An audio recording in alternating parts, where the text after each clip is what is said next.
Hello and welcome to Unacademy. In this session, we'll try to understand the nature and the level of the history optional paper. We'll try to understand the pattern. And if you look at the paper prima facie, it looks like a moderate paper with not a lot of bouncers. But before we begin, do remember that the 24999 plus 1 month extension offer is live right now. You can use the code IAS English to be tagged to our team and also get the maximum available discount. Now, let's talk about the paper. When we talk about paper 1 and paper 2, both were moderate this time, meaning not a very difficult paper if your fundamentals are sorted, if you have basic understanding of most of the concepts in that regard. The language was also not very difficult to decode that way. Therefore, moderate, and for a student who is very well prepared, I would say easy also. But section A, the mapping section was also easy to moderate in that regard that the sites which were asked were all standard. But I do not discuss this because it makes no sense. It is specific to that year. What we have to understand is the pattern. Now we have to understand the pattern. What are the lessons to be learned for 2026 and what is the level of the paper which UPSC is now trying to give. So therefore, this discussion is going to try to decode the level of the paper. I'll give you basic pointers and I'll let you know how to approach to that question, what should be the approach in that regard. If you've given the examination, you should know that if you're writing along the lines which I've told you, you're going to get the maximum marks which can be allocated. At the same point in time, if you're writing for 2026, you should know that this is what is expected from the question. So let's start decoding the paper. Question number 1, as I said, it is very specific to a year. We have no point discussing it. But as I said, all the mapping, you can say areas were also the maps were, if in a sense that mostly previously what used to happen was at least 5 to 6 sites used to be obscure. But this time there was only 1 to 2 which was difficult. All were basic sites from Burzahom to Kanchipuram to Ashokan edicts, easy in that regard. Can be done with basic understanding. Let's start with question number 2. The question number 1 is compulsory in paper 1 and therefore paper 1 section A you have to do mapping, but thereafter you can choose. As you know, there's a concept of choosing 2 plus 1 or 3 plus 1 or rather 2 plus 1 or 1 plus 2. But the idea is very simple. You should always choose questions which you're 100% sure about. So the Chalcolithic people were experts in microlith and were also skillful workers in stone. Elucidate. This question is based on a basic premise that do you know and understand that there is overlap amongst period. Microliths are linked to what is called as the Mesolithic period. Stone tools are linked to what is called as the Stone Age, be it the what we call as Paleolithic, Mesolithic or Neolithic period. Chalcolithic means copper plus stone. But this question is asking you what are the overlaps in these two sectors in that regard. Here you should know 2 to 3 very important sites, be it Joware, be it the Kayatha, be it the what we call as non-Harappan Chalcolithic cultures. And the argument in the introduction you have to talk about that the features being talked about are prehistoric. However, the Chalcolithic period in the body we will say exhibited all the qualities, be it copper, be it stone, be it the concept of having microliths, and that can be seen in multiple sites in the form of hunting tools. Stone can be seen in agricultural tools.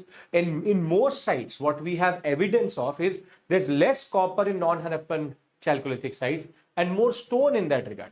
And therefore, they are copper just because we find. And therefore, Chalcolithic period is a period of continuity. A question from prehistory is always very common. And this time they have basically asked a question of continuity. Do you understand how there can be a site which exhibits all the qualities in that regard? Examples are important, very standard. IVC itself is a Chalcolithic site, but you should not go into IVC because it will break the trend in that regard. So rather stick to the Namgaons, the Jowares, the Kayatha, the Ahar, the Banas culture. That will be good enough to answer this question. 15 marker, not very difficult in that regard. The Harappans were not an artistic people. Comment. This is a question which is basically checking again how good you understand the Harappan architecture, art and craft specialization. Now you can write in both aspects here. In the introduction, you will talk about the historical context of the Harappans, and the Harappan civilization exists between you can say 2600 to 1700, mature period in that regard. And thereafter, they express themselves in multiple ways. Now, you can say that they were artistic by talking about the what we call as pottery and the motifs on the pottery itself. You can talk about how they had naturalistic expressions all across the understanding. They had toys, they had jewelry, they had different understandings where they are making seals very beautifully represented. But you can also say that these are non-artistic expressions because they talk about the economic, meaning they were used in the economic sphere. Maybe they were also used as barter items, maybe for sealing different or putting a stamp over different commodities. And therefore, you have to lean more towards this than this.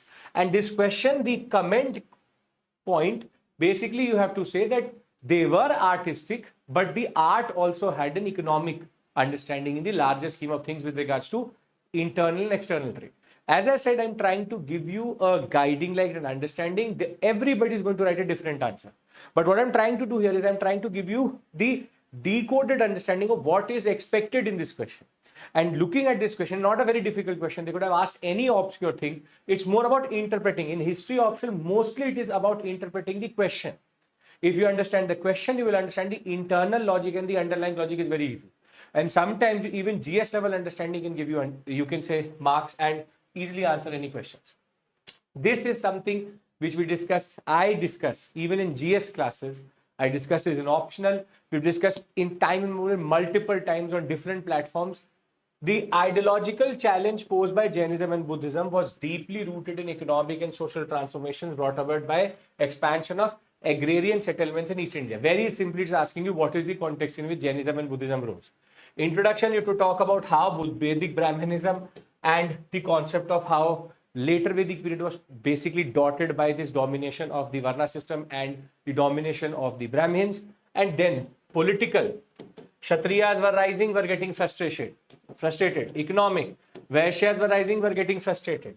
Vedic Brahmanism was an expensive, ritual-centric, sacrificial-based understanding.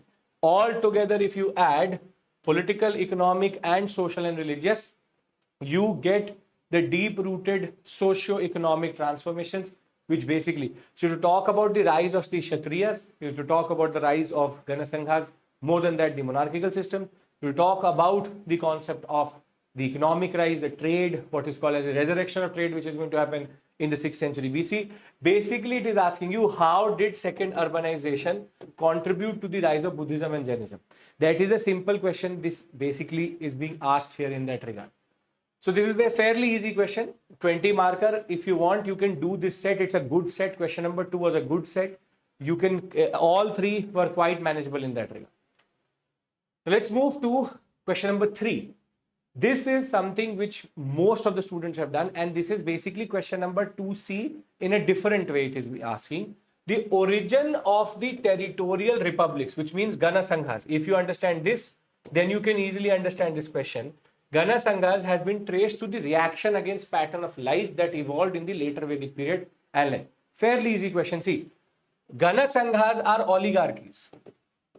Oligarchies were a reaction to the what is called as the monarchies, and monarchies had come into existence because of the later Vedic period, where territorial kingship, hereditary kingship, taxation. So therefore, the pattern of life which had evolved in the later Vedic period was dominated by monarchical control, by centralization of power, and therefore the Gana Sanghas, the territorial republics, therefore were a reaction to this centralization and tried to keep the early Vedic Rajan concept and the tribal polity aspects in that regard.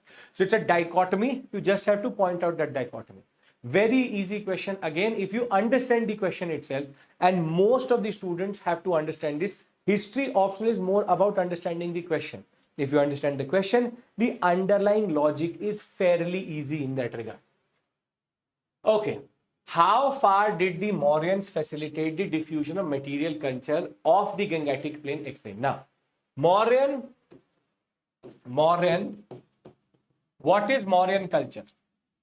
Here you have to basically take into consideration Buddhism. Buddhism under Ashoka was the most important understanding, and that is where you have to understand Dhamma.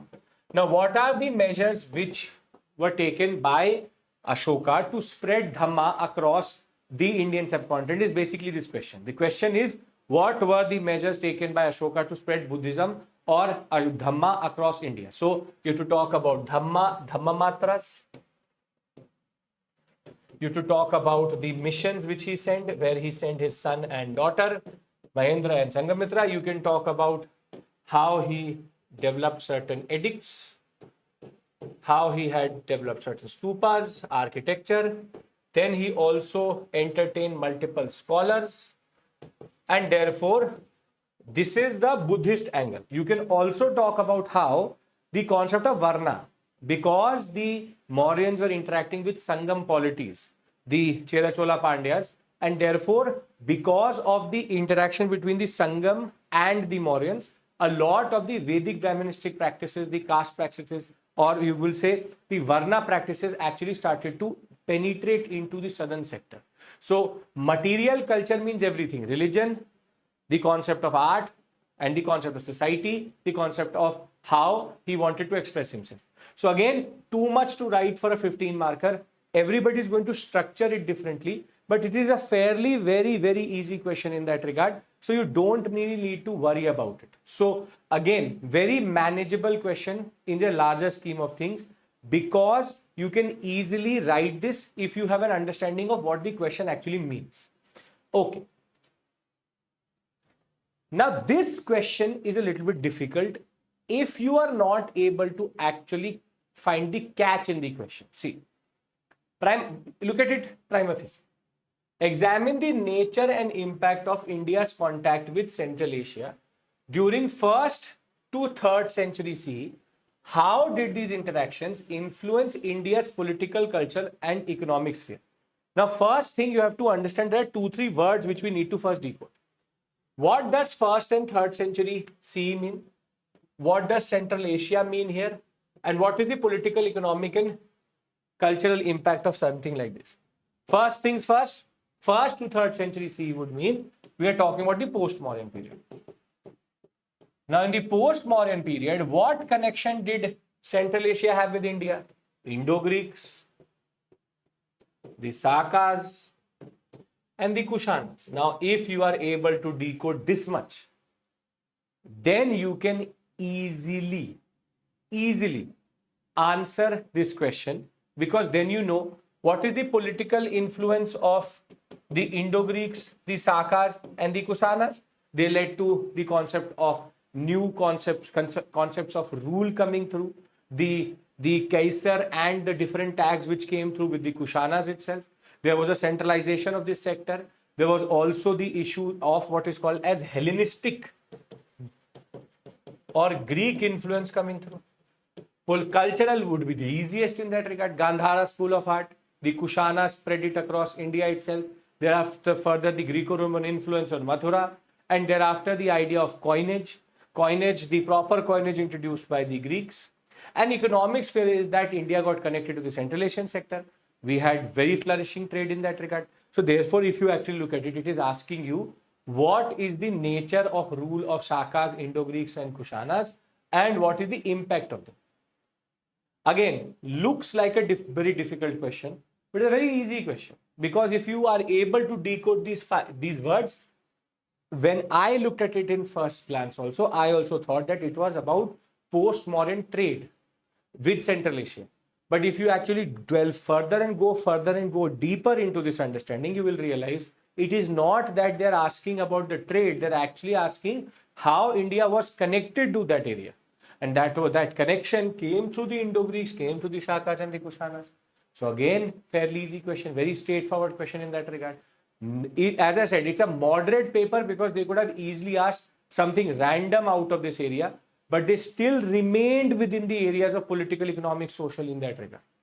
So the key is not ratifying as much as possible. The key is understanding what you're actually learning, and that is what the whole paper is all about. If you are able to understand what is happening in the question or what the question is actually asking about, then you can easily answer these questions. The advantage you have is you don't have to write more than 300 words. And therefore, if you're able to get basic points, 5 to 6 major points, and you are sorted and you get the maximum amount of marks. Okay. Moving to question number 4. Now, this was also a good set, meaning question number 3 was also a good set. So, as per, if you actually look at it, in ancient, you had to do question number 1. That is obvious. Question number 1 and 5 has to be done. You can do 2 and 3. So you can use the formula of basically 2 plus 1, that you can get 2 here and then you do 1 from medieval India. That way, medieval India also has a lot of good opportunities to do, but you can easily do question number 2 and 3 and you are sorted in that regard. You just have to now do 5 and any other question from the second sector. You have to pick up at least 1 from both, and 1 and 5 is minimum in that regard. Total, you have to do 1, 2, 3, 4, 5 and 5 questions. You can either do 2 here, 1 here, 1 here, 2 here. 2 are compulsory, 3 as per your choice. Easy that way. So therefore, we have a good paper wherein ancient India itself is good enough. This is again a very interesting question, but I would obviously ask students to stay away from it because it is a complex question because of its structure. The dynamics of social mobility in early medieval India were shaped by interplay of caste hierarchy, religious legitimization, economic transformation, political patronage. Critically assess how these factors collectively reconfigure the structure of early medieval Indian society. Now, if you look at this question, it seems to be a difficult question. But when we talk about early medieval per se,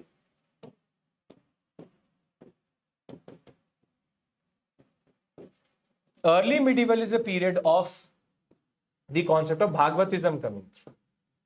It is the concept of Tantricism coming through. It is the period when the concept of Varna Samskara started to accelerate because of the tribal integration. Thereafter, the early medieval period is of what is called as political fragmentation. And that political fragmentation would mean that there is a fragmentation in identity also. Now, this is something which you should know because that is what the early medieval period is all about. But the dynamics of social mobility were shaped by caste hierarchy. Yes, it was shaped by Varna Samskara, intermixing of more and more caste, the concept of Varna proliferation. Yes, further religious legitimization. This is where the concept of Bhagavatism and the concept of appropriation and assimilation of pantheons comes through. Therein, political patronage, economic transformation. Economic transformation is the contraction of trade. At the same point of time, we have the concept of political patronage changing in the form of political fragmentation, identity formation, the Rajputs coming through. There is more and more, you can say, smaller political, you can say, formations.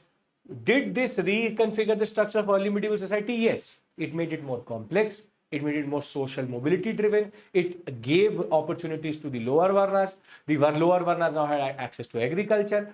Basically, it is asking you a question on discuss the society of early medieval India and how was it formed. Again, something which we discussed, I discussed it within all of these aspects has been discussed in the history optional course which I took previously and is in recorded fashion as of right now. But is an easy question if you understand the social transformations. Don't have to get caught up in the details because that is why I want you to stay away from this question. You can overdo this question because you can write on each one of them too much. And that is where the structure of the answer will really matter rather than the material which you're writing. This is a question which can be answered but needs a little bit of deep understanding of early medieval. Then, discuss the circumstances which led to the conflict between Pallavas and Chalukyas and mention how this rivalry shaped the power dynamics. Now, they're very easy. This basically section is all about early medieval in that. Fairly easy question. Pallavas, Chalukyas, why was and this is a question which even a GS student can answer. The circumstances which led to the conflict is the issue of Raichur Duab. Tungabhadra, Krishna Duab, that is the reason why they were fighting. Then mention how was it shaped by the rivalry. This is where you have to talk about Pulkesin 2. And you have to talk about Narasimha Varman 1. You also have to talk about how later Vikramaditya is going to then avenge and how the Pallavas and the Chalukyas, their borders kept on changing based on who was controlling this sector. So the reason why the Pallavas were not able to go northwards, Chalukyas were not able to go southwards, was because of this power dynamics, this interlocked understanding. The challenge in this question is to write it in 250 words. That is the problem here. And that is where you have to understand one thing. This looks like an easy question, but filling up the pages is going to be difficult. But something which you should know, everybody knows, the concept of Harshvardhan, Chalukya, Pallava is something which you discuss in early medieval. Early medieval is an important concept, and early medieval is an important contributor to the optional course in that regard.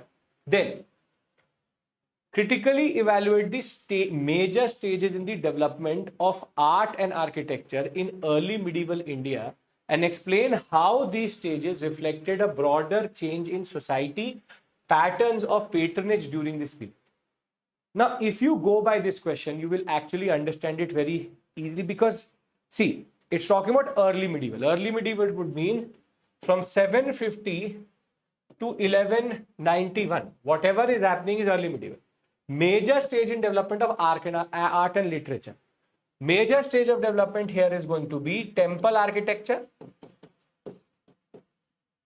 That to temple architecture going from the 5 stages into Nagara, Dravida and Vesara. So the crystallization of Nagara, Dravida, Vesara is going to happen in this early medieval period in that regard. Further explain how the stages reflected. Then you can talk about literature and how the literature of this period, you have multiple contributions during the Pallavan period, or you have the Chalukyans who have multiple very important, Ravikriti and all are all very important contributions to literature, and how the society and patterns of patronage during this period reflect in this stage. So, because there is political fragmentation, there is a lot of temple building, but in a fragmented manner. But because the society is based on Bhagavatism, because of Bhagavatism, there is a lot of temple building and the avatars going to come through. Society and patterns of patronage. Pattern of patronage, Pallavan, Chalukyan is going to be different in their expression, while Pallavan is going to be early Dravidian and Chalukyan is going to be early Vaisara. So therefore, again, question is easy, but difficult to structure. That to 300 words is good enough words to write this question. But the problem is that you need to have a very, very deep understanding. This question number 4 can only be done by a student who actually understands early medieval period quite well. Society, architecture, literature and political. Basically, all these 3 questions, if you look at it, are talking about that. This is political, this is architecture, and this question is basically based on how the society is changing.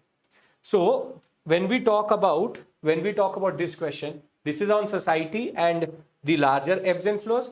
This is on the Pallavan and Chalukyan political. This is on architecture. So, this question number 4, I believe and I hope that nobody really has attempted for this examination. But even if you are stuck, if you have multiple bouncers, this is an area which you can easily answer. But you can understand one thing. The question distribution is quite well, which is you have good set of questions out of prehistory of that early period till the 6th century BC, 6th century BC to Mauryan is very well represented. Post-modern is very well represented. Early medieval is very well represented. So they wanted to basically create a larger ebb and flow where they could basically ask something out of this is a movement away from what we've seen previously where UPSC used to double down on one thematic, but this time there is a good distribution according to the thematic in that regard. Now, this locks in our ancient India. Now, in ancient India, obviously question number 1 has to be done. Question number 2 and question number 3 are also good.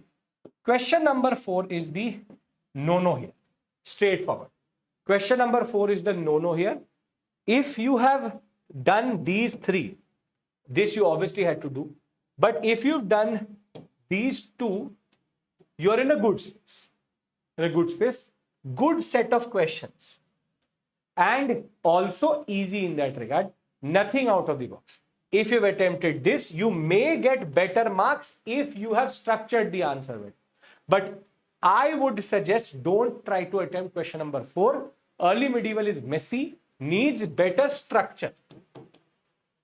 Now, if structure has to be very well sorted, then it is a difficult area.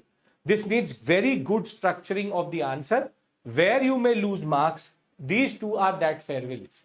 So, out of question 2 and 3, I would do 2, or if you have preference towards 3, you can go for it. But all these 3 questions are good. Now, moving to section B, first is the compulsory question, question number 5. And here you have to answer each of these questions. But there are 10 markers, so therefore we have to write only 150 words. That is a saving grace.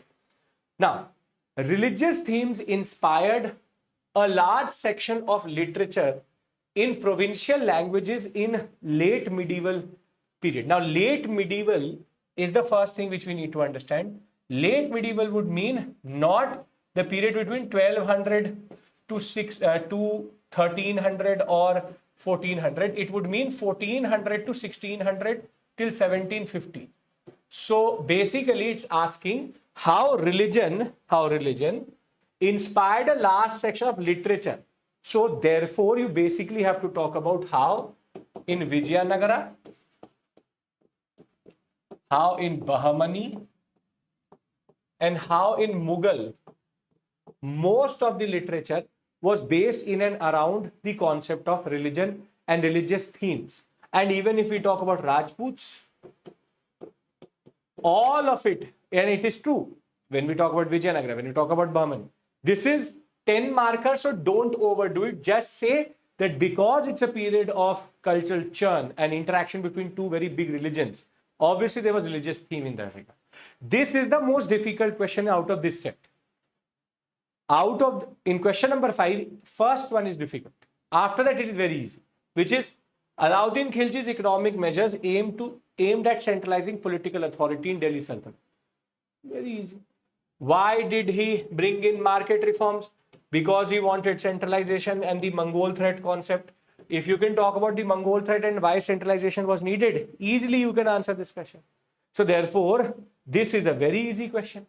All the measures, be it taxation, be it the Shanai Mandi, be it the Barij, be it the concept of changes which he brought in within the Ikta system, all were to bring in centralization so that he could protect the empire. Then, critically assess the role of imperial Kharkhanas in Mughal India. How did they reflect ideological and functional imperatives of Mughal state? Now, this is a question which students may find difficult, but they actually know the answer to this question. Imperial Kharkhanas, something which we discuss under economic history of Mughal India. You have Karkhanas on textile.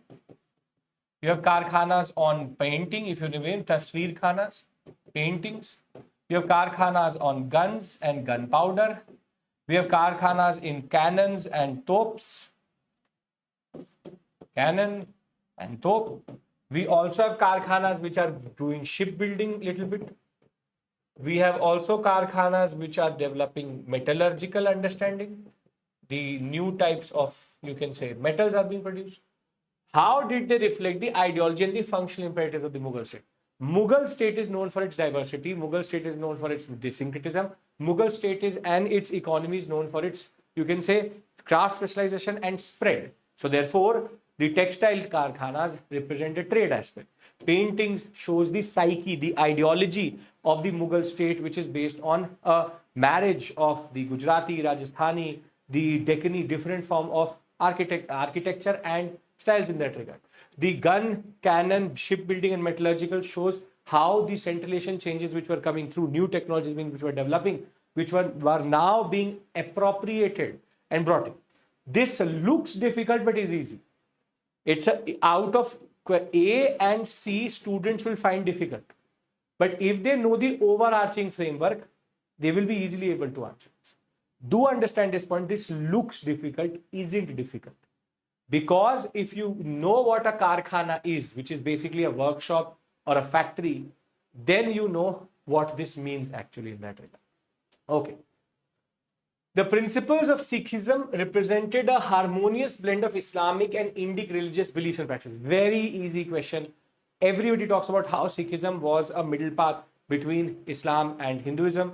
That was the reason why this religion came up. but it took a lot from these two religions in that regard, from the concept of a one god but no formless god, the concept of a guru, the concept of having a space like a dargah, from the concept of having that bhakti type of understanding, though it was a separate religion itself, the fact that they wanted to document their understanding in the form of the Guru Granth Sahib itself, the practice, even the architecture in that regard is a blend of both Islamic, Indo-Islamic and religious Rajput architecture. So therefore, this is again a very easy question on the principle of Sikhism. The idea that Sikhism is nothing but a marriage between these two and takes the best practices of both. That was the reason why it became very popular in that Sikha.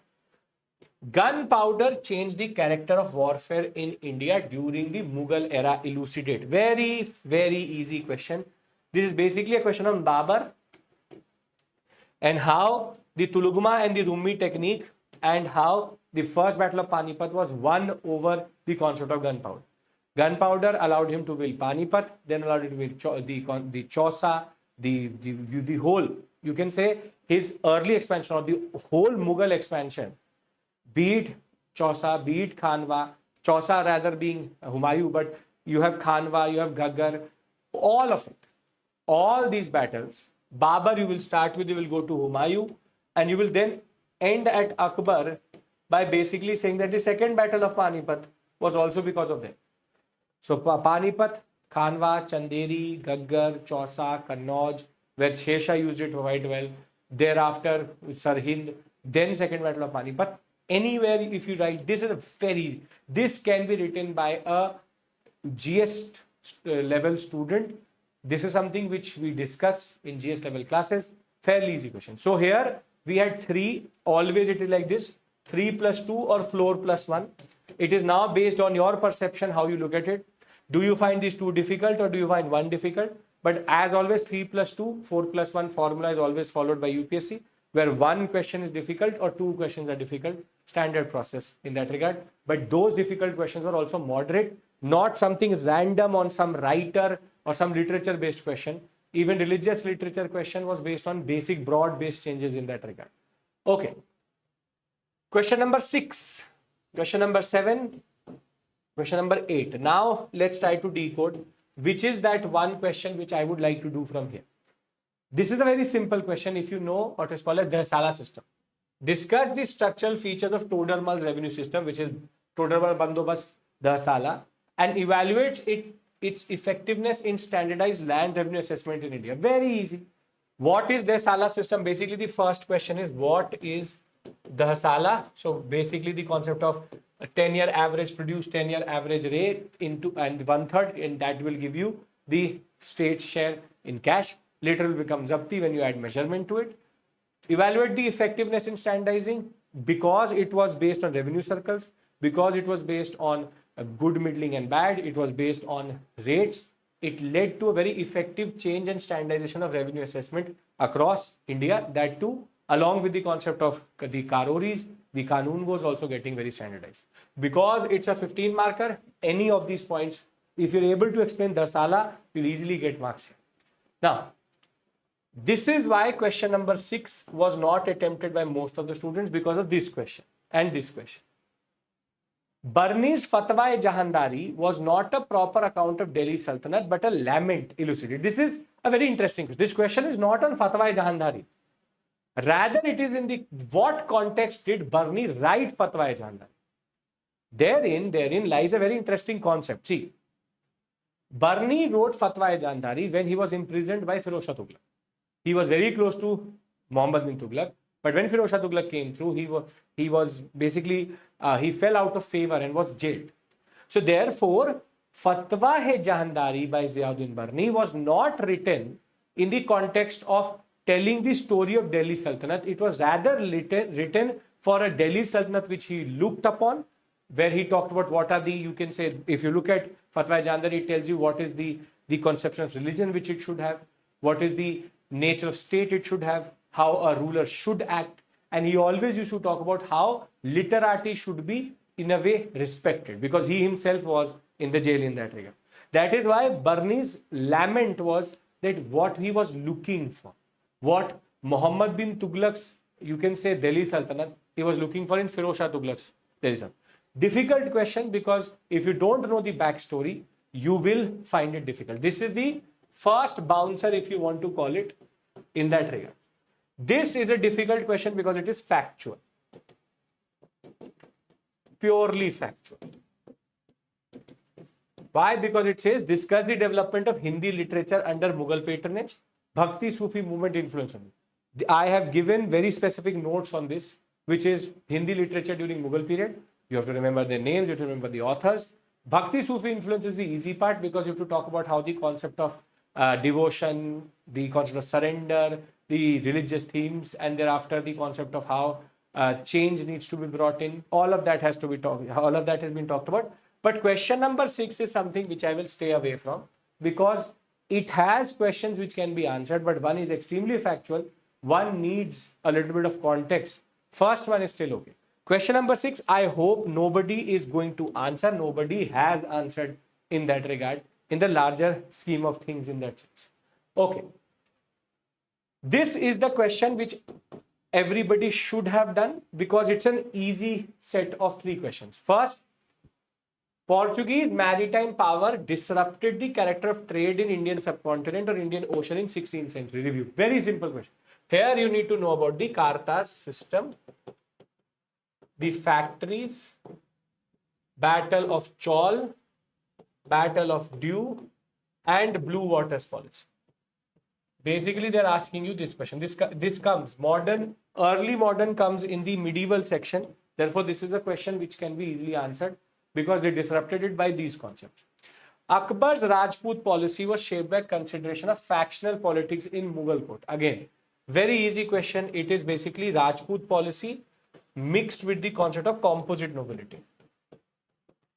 Composite nobility. This you will find in even the course for Indian history. You will find a section on composite nobility. You can answer this question out of that only, which is now Akbar's religious policy came in GS paper 1 and Rajput policy came in GS paper 2 in basically optional paper. Akbar has been mentioned twice this time directly in 2 sections. So Mughals are not going anywhere even if somebody wants them to. Then question number 8, question number 7C, again easily can be the impact of Mughal revenue administration on agrarian structure of North India. To what extent did it bring continuity and change in rural economic fabric? Here basically to talk about how there were certain things which were continuity based, which is the Batai concept, Lang Batai, Khed Batai, Galla Bakshi, Bahoi. And then you have to talk about how there was new systems which were brought in, Dasala, Zapti, Kankut. You have to basically discuss. This is a pure question. Again, a section on this is given in the course for Indian history directly written by me. You can easily find this. It's a basic question on revenue models. A revenue model question. This is a good question. Rajput policy. So Akbar's Rajput policy, Akbar's religious policy, Akbar's revenue policy. All have been asked this time. And this is very unprecedented in that way. So question number 7 is that question which I would do. Question 1, 2, 3 and 7. So that, and question number 5 as it is I have to do. So this is the set of 5 questions which makes sense. But 8 is also not very difficult in that regard. Aurangzeb's religious policy was a reflection of changed political realities of Mughal Empire. Basically, you have to talk about something which nowadays a lot of historians are talking about, which is the economic crisis of Shah Jahan. What led him to then change his religious policy, looking for a constituency, his concept of the concept of jizya coming back because it was a revenue concept. He had to further bring in a lot of the measures where he had to downsize his administration. So he removed a lot of the musicians and the dancers, all of which has been talked about in the concept of being a religious policy. But the realities of the Mughal Empire, basically Audrey Truschke type line, which is Aurangzeb was not doing it purely out of his religious bigotry, but had other aspects also. Exactly opposite of Jadunath Sarkari. Then, define the rise of distinct architectural styles under the Mughal Empire in light of structural diversity, cultural interaction, and nature of political power dynamics. Now, this why mostly students did not do it is because of this part. But here you needed to know a lot of examples. Sarki, Malwa, You needed to know the concept of what is called as Deccani. And in light of structural diversity, how Sarki, Malwa, Deccani were different. Then cultural interaction, how Deccani had a lot of Mughal influence but also Rajput influence. You can also talk about the Rajput architecture here and provincial power dynamics. For example, Mewar never represented Mughal, you can say had no Indo-Islamic influence. On the other hand, the others had. How? Because of the power dynamics in that regard. Difficult if you don't know the regional styles. That is why it becomes difficult. But again, architecture, I think there have been now 6 questions on architecture. So art and architecture, what you're learning for GS is going to help you quite a lot in optional also if you're choosing to take GS, if you're choosing to take history optional in that regard. Then one question on Marathas. Marathas will be in both because Maratha falls in medieval also, in modern also. Critically examine the political, military and administrative factors that led to the transformation of the Maratha character in 18th century. How did these changes influence its rise and eventual decline? Very good question. Basically, it is asking you about critically examine political changes. Political changes which happened in 18th century. Political changes 2 to 3 will happen in the Chhatrapati Shivaji Maharaj model is going to be there, but it will be diluted because of the later politics of the what is called as the Marathas fighting within themselves, the civil wars which are going to happen. The military and the administrative is going to be because of this infighting, there will be dilution. Basically, it's asking about the Maratha Mughal and the Maratha policy which was followed in the late period in that regard. Then you can always talk about how this had an influence on the rise because of the Peshwas which will rise in the 18th century. There will be a resurrection, but because one of them, Bajirao the first, is going to add the concept of confederacy, it will also be an, you can say, recipe for decline. Again, 2-3 factors being talked about. That is why a more difficult question than question number 7 in that ring. So before we move to paper 2 section A, let's take into account and let's take away the major developments which we can see in this paper. When we talk about ancient and medieval, architecture, regional architecture, art and Mughal, or you can say basic art and architecture, art and culture of ancient and medieval has dominated. The questions have 3 to 4 parts, and the questions which should be done is 1, 5, 2, 3 and 7. This I think most of the students have also followed. 1 and 5 is already compulsory. I have followed the 2+1 model where I don't want to really go into medieval too much. I would rather want to do 2 where ancient is easier for me and better for me. Now paper 2 is modern and world history plus post-independence, and this time we have seen questions out of post-independence also. Here again, modern was easy, so people did not have to do too much out of world. So let's try to break that down also. Now, this is question number 1. Now in question number 1, if you look at it, first question is on Ranjit Singh state. We have Ranjit Singh. Again, something which even a GS level student can answer. The Sikh monarchy was Napoleonic in its suddenness of its rise, brilliancy of its success, and also its overthrow. So basically how there's a Napoleonic metaphor in Ranjit Singh rise. Sudden rise because he was able to capture missiles. Successful because of how he created a structure, very good army, the Treaty of Perpetual Friendship. But overthrow also because once he died, be it Nonial Singh, all his successors are going to die before Dilip Singh, and thereafter the British are going to capture. So very interestingly, how Napoleon rose, became emperor, and thereafter after Waterloo, there was a major, you can say, fall of Napoleon. Same way Ranjit Singh. So basically you have to bring in parallels. Okay. The seeds of domestic dissensions were thickly and deeply sown in the Maratha system under the Peshwas. Basically, this question is based on the confederacy system which Bajirao the first brought in.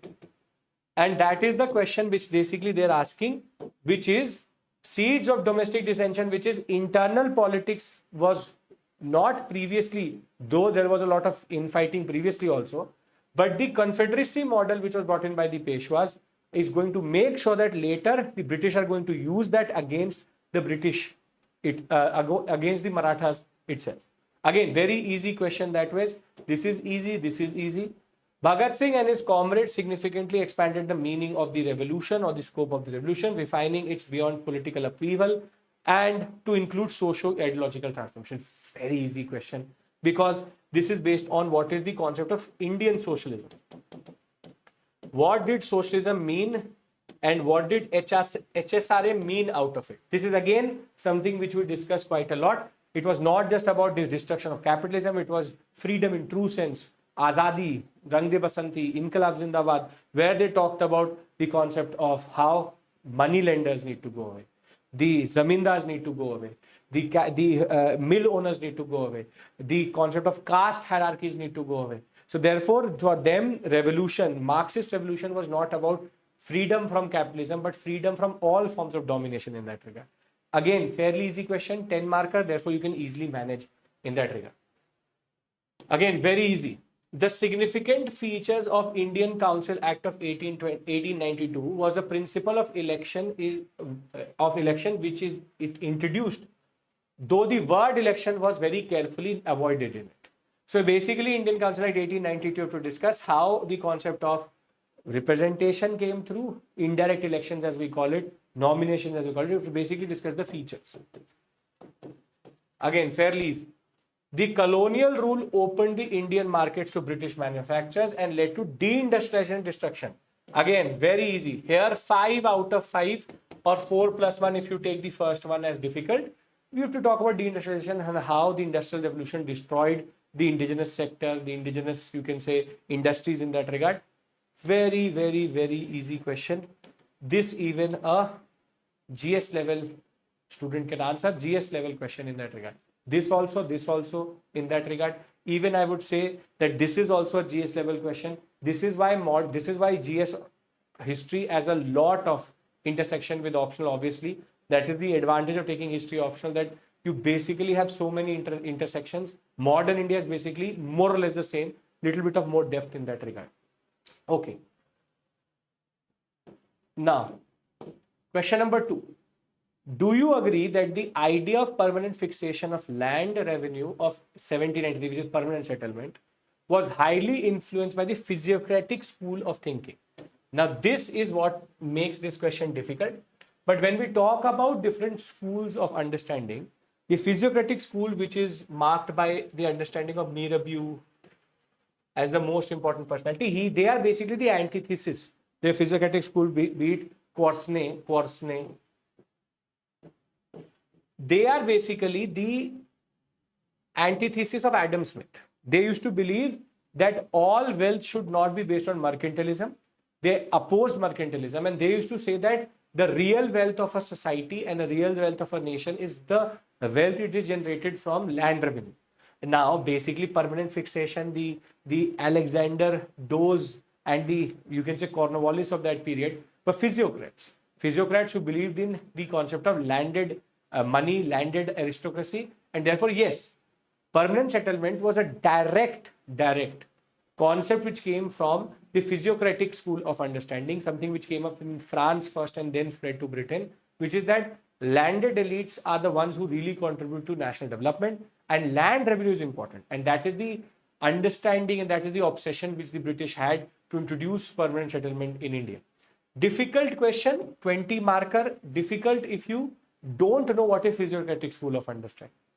This is, I will say, one bouncer where they mixed up two things, one easy, one difficult. The tug of war between the two principles of freedom and control of the press made its influence felt in colonial rulers' attitude towards press. Basically, press policy. And how we have the Lytton versus Macaulay model. Some are the liberators, some are the controllers. Factual question, that is why it is difficult. It is a factual question for sure. So therefore, you have to make sure that you know who is the liberator and who is the one who is trying to stifle it. That was difficult. The movement for linguistic states generated deep apprehension amongst the nationalist elites.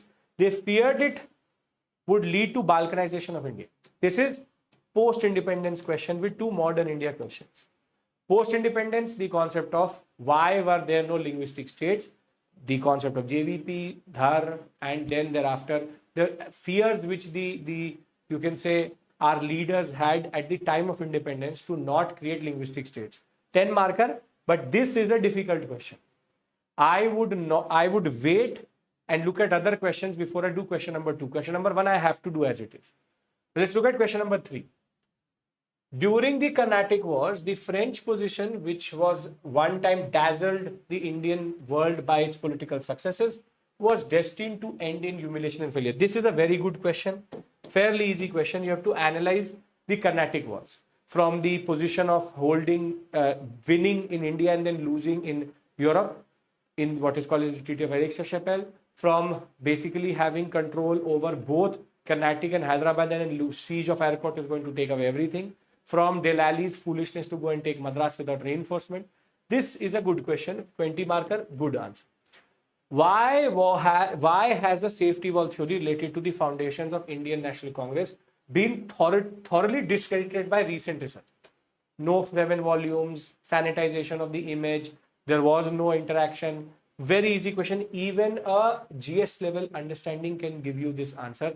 So I have very good feeling about question number 3, question number 1, and I believe we will do question number 3. Let's look at the C. The emergence of Gandhi signified the Indianization of the national movement. Analyze early movements 1917 to 1922, which would mean basically we have to discuss from Champaran, Kheda, Ahmedabad, Rowlatt Satyagrah, even non-cooperation movement. Basically, this question is, how did Gandhi make the national movement more Indianized, meaning more mass-based? So, how he bring in the peasant, how he bring in the worker, peasant, then Rowlatt Satyagrah was about Satyagrah, then non-cooperation movement and his program, and then he brought in work, students, women, and the Khilafat, everything together. So my first question obviously is question number 1, and question number 5 don't change, but I will do question number 3 because it is a very, very easy set of straightforward 50 marks. Very simple, very good. So this is sorted for us. So we have to do one from modern India. That one is now sorted. Let's see if we can do 2 out of modern India so as to not do too much out of world history. Question number 4. The tensions between cultural revivalism and modernization shaped the trajectory of social reform movement in it. Very easy. Revivalist versus reformist, how both were tugging in the wrong direction. Very easy, straightforward question. In what ways did the tribal and peasant uprisings of 19th century contribute to the rise and growth of nationalism? Again, very easy. Culmination point of 1857, the concept of how the Munda movement, the Santhal movement, and the other movements basically bring in a lot of understanding that it is not just colonialism. There was a new tradition and the concept of resistance coming through. Again, we have a good... Discuss the major initiatives taken by the government of India for the removal of caste injustice and inequality after. This is a polity question. Article 15, 16, 17, the SC/ST Act, the Protection of Civil Rights Act, the different foundations which have been established, the positive discrimination. So my question number 4 is coming from here also. So therefore, I am going to again follow 2+1 model. Question number 1, question number 3, question number 4. Now I just have to attempt question number 5 and one more question out of world history. So modern India was fairly easy other than one question, question number 2, which was a little bit tricky, but our question number 3 was very, very easy. Question number 2 was difficult because of how it just went in 2-3 different directions. So I will do 1, 3 and 4, and my basic quota of 3 questions is done. I have done 2 here. Now, let's talk about world. This is where mostly students actually fear this also. So what is the takeaway from modern India? The takeaway from modern India is that it was a fairly easy paper. So we'll call it easy to moderate. As always, modern India is something which you will manage better. And I'm doing question 1, question 3, and question 4 out of modern India. That this way UPSC has given us a very clear choice in that regard. Okay. The French Revolution started, and this is the compulsory question. We all have to attempt all of this. The French Revolution started and led to the victory in its first phase by the aristocracy. Basically, it's talking about everything which happened before the rise of the Jacobians. Was the French Revolution started by an aristocratic revolt? Yes, which is the concept of the assembly of notables, and they said we will not pay taxes. Will it lead to a victory of them, and thereafter the third estate being brought by, the concept of the what called estate general being called, and this will in turn lead to the national assembly being formed? Yes, that is the first phase. After that, everything goes down by going into the wars with regards to the Jacobian versus Girondinists, with the reign of terror.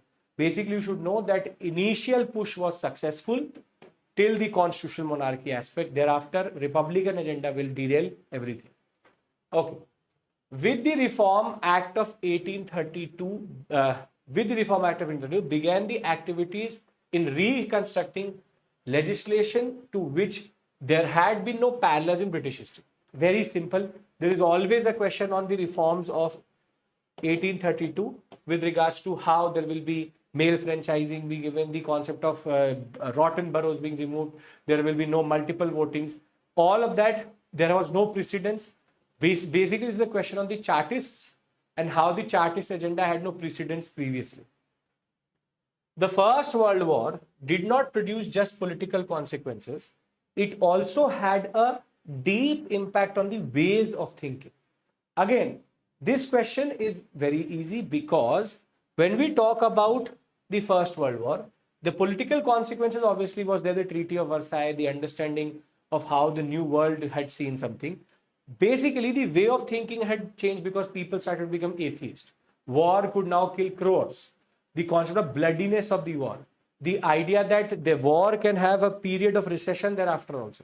Then how war which was fought as a concept of showing chivalry and courage was now about destruction, death, the totality of war.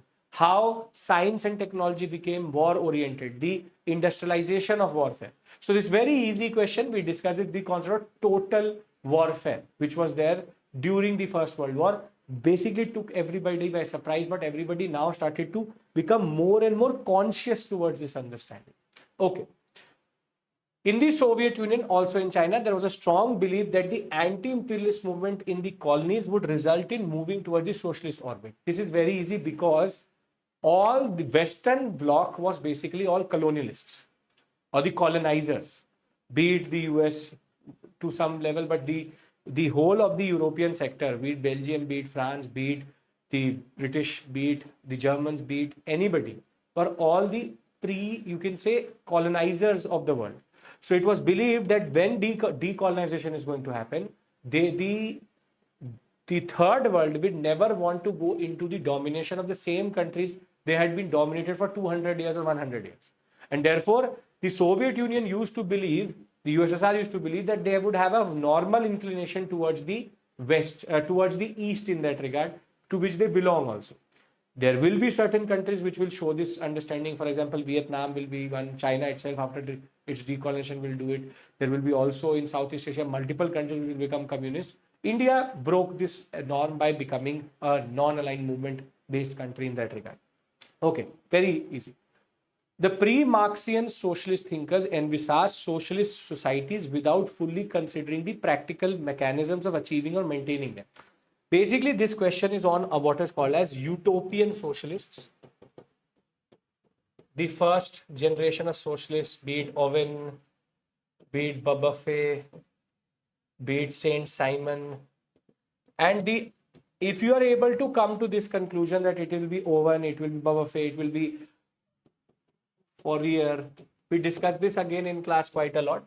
Utopian socialists talked about brotherhood, universal brotherhood, the concept of socialistic principles of everybody having equal, but they never understood how that would be achieved. That is basically being talked about, how their ideas were based on untenable understanding and where they were trying to reform capitalism but not reject capitalism. And basically it's asking you the features of the utopian socialist. This may look difficult or you would see this, who is a utopian socialist, something which any course, every course, I hope, at least my course covers, which is the early socialist and the Marxian socialist. What is the difference of a dialectical materialist based and a based on the idealistic principles of what is called as a utopian socialist. Utopia itself tells you they never knew what they were actually trying to do or what they were trying to achieve in that regard. Okay. So question number 5, I will say 4 plus 1, not something where we were basically massacred, but easy. Now, nationalism in 19th century was a driving force for both integration and disintegration. Examples, fairly easy question. Nationalism led to integration where? Germany and Italy. Nationalism led to disintegration where? It led to disintegration in the Balkan sector, which is the whole Ottoman issue and the concept of Serbia, the Bulgarians, the Greek. You can give ample number of examples. Good question. The American Revolution was in many respects a manifestation of enlightenment in political, civil and ecclesiastical sphere. And enlightenment ideas led to a change in political understanding, no taxation without representation, civil in the concept of civil liberties and the right to tax, ecclesiastic where you have to talk about the Quebec Act, which was based on the idea that we should have religious freedom, but the church was being given a lot of authority. The concept of American liberty, the concept of American Revolution being very close. This is again, question number 6 looks like a good candidate. Now let's see. Did new imperialism represent a combination, a continuation of old colonial practices, or did it mark a fundamental shift in global power structures discussed? Basically, question on new imperialism. So I can do question number 6, good set of questions. Did new imperialism take the colonial practices forward? No. But they did not fundamentally shift the global power structures also.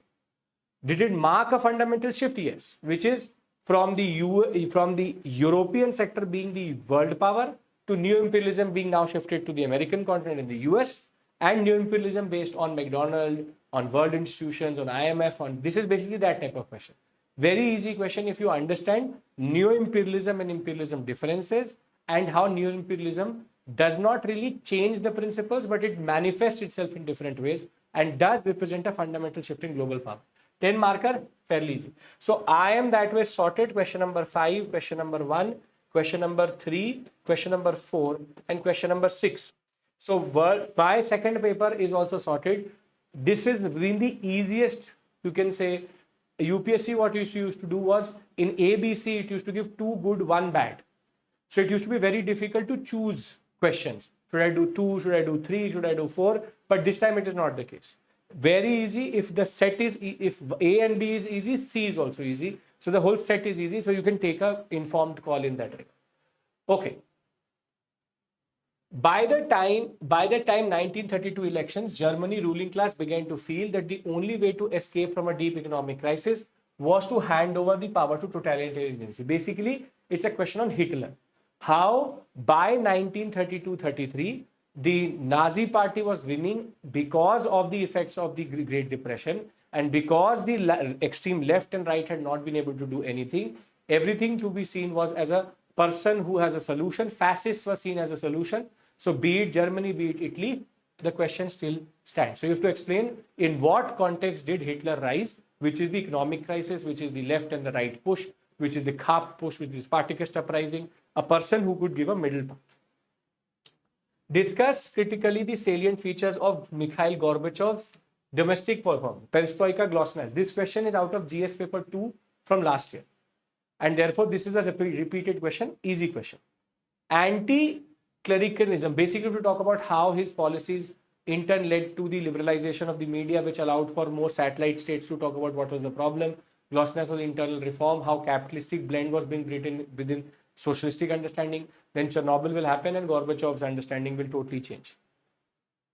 Anti-clericism, which is anti-church of the Enlightenment, echoed the sentiments of the Renaissance and the Reformation, basically both anti-church understanding. Yet it neither endorsed the paganism of Renaissance, which is totally give up on God, or did not share the faith of Reformation. Discuss. This is a question on the conservatism of the enlightenment. Something which I discussed very specifically, that though they were enlightened, they were still aligned with the political elites. They still were believing in the church. They did not fully reject the model and everything. This is again a fairly easy question. Question number 7 can again be done, but 6 is better than 7 because it's an easier set of questions in that regard. Now, coming to question number 8, this is a question you should stay away from. It's mostly the set where you have a lot of international relations coming through. It's a mix, becomes difficult to answer. But why did the non-communist Vietnamese leaders fail to provide successful leadership to the Indo-Chinese anti-colonial struggle? This is what I discuss in world history, Indochina, and it's asking non-communist Vietnamese leaders. Basically, Ho Chi Minh vis-a-vis what happened previously. You should talk about Phan Bai Chao, you talk about Phan Dinh Phung. Easy, but the next two is not that straightforward. To what extent did the concept of free trade lead to the European economic community to contribute to the formation of EU? Again, easy. This one is an easy question because basically to talk about what is the underlying principles of European Union, this is a IR based question rather than a history question in that regard. Something which I've always told my students, there are certain parts which directly intersect with IR. You should just have to go through the IR portion in that sense. Coming to the last question, examine the impact of the links between scientific education and industrial expansion on Germany in 20th century. This basically is talking about what was the impact of the industrial revolution on Germany, their arrogance, Bismarck's power, they overtaking the British, thereafter in turn leading to the reaction in the First World War. This is a difficult question. That is why I would stay away from question number 8. Now, if I go by the paper 1 and paper 2, so what is the final verdict?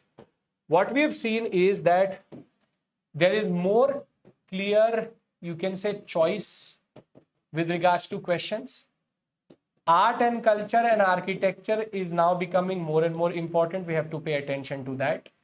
We had a better choice in both paper 1 and paper 2 where we could easily not discuss or not do the questions which were difficult.